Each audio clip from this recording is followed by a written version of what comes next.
हनुमान का मकरी अप्सरा का उद्धार करना। लक्ष्मण जी चिकित्सा के लिए हनुमान जी की लंका से सुषेण भेद को सोते हुए घर सहित उठा लाए। सुषेण ने कहा कि हिमालय के द्रोणाचल शिखर पर संजीवनी बूटी नामक औषधि है, उसे सुबह होने के पहले ही ले आना चाहिए, तभी उनके प्राण बच सकते हैं। किसके? लक्ष्मण जी के। वैद्य सुषेण की बातें सुनकर अपनी आशा भरी आंखों से हनुमान जी की ओर देखा। वह तुरंत ही द्रोणाचल जाने के लिए तैयार हो गए। रावण ने सोचा कि किसी प्रकार हनुमान जी की यात्रा में विघ्न डाला जाए, जिससे वह औषधि लेकर समय से न लौट सके।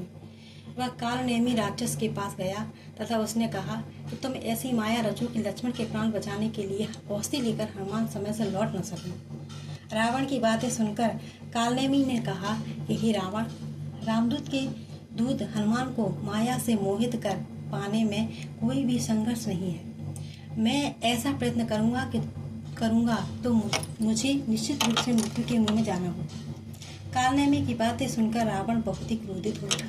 उसने कहा, कालनेमी, यदि तुम मेरी बात नहीं मानोगे तो तुम्हें मेरे ही हाथ से मरना होगा। कालनेमी ने सोचा कि जब मरना ही है तो मैं हनुमान जी के हाथों से क्यों ना मारूंगी। यह सोचकर उसने उसके मार्ग में एक सुंदर अप्सरा का निर्माण किया। स्वयं मुनि का वेश बनाकर उस आश्रम में बैठ गया। हनुमान जी जब उस आश्रम के पास पहुंचे तब उन्हें बड़े जोरों की प्यास लगी। मुनि का सुंदर आश्रम देखकर उन्होंने सोचा कि यहाँ जल पी लो। वह शीघ्र ही कपटी मुनि कालनेमी के आश्रम में जा पहुंचे। उनको प्रणाम करके उन्होंने कहा कि मुनिवर, मुझे बड़ी जोर की प्यास लगी है, यहाँ जल का मिल जाए, क्या जल मिल सकेगा? कपटी कालनेमी ने कहा कि रामदूत हनुमान, मैं तुम्हें जानता हूँ। तुम श्री रामचंद्र जी के प्यारे भ्राता हो। लक्ष्मण जी के लिए औषधि लाने द्रोणाचल जा रहे हो। मेरी इस कमंडल में बढ़िया शीतल जल भरा हुआ है, तुम इसे पीकर अपनी प्यास बुझा लो। हनुमान जी ने कहा कि थोड़े जल से मेरी प्यास नहीं बुझेगी, आप मुझे कोई जलाशय बता दीजिए।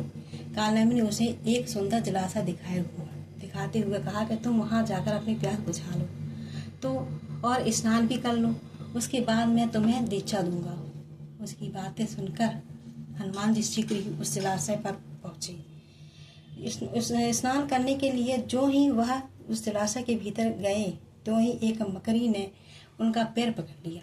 हनुमान जी ने तुरंत ही उसका मुंह फाड़कर उसे मार डाला। हनुमान जी द्वारा मारे जाते ही वह मकरी दिव्य अप्सरा का वेश धारण करके विमान में बैठकर आकाश में पहुंच गई। उसने हनुमान जी से कहा कि पवन पुत्र हनुमान, एक मुनि के श्राप के कारण मुझे मकरी बनना पड़ा था। हे रामदूत, तुम्हारे दर्शन से आज मैं पवित्र हो गई। मुनि का श्राप मिट गया। आश्रम में बैठा हुआ वह मुनि कपटी घोर निशाचर है।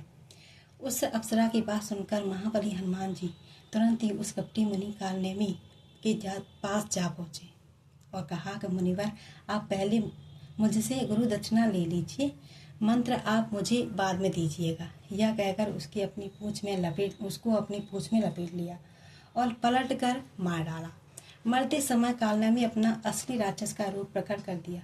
मुख से राम राम कहा। इस प्रकार राम नाम लेने से उसका उद्धार हो गया।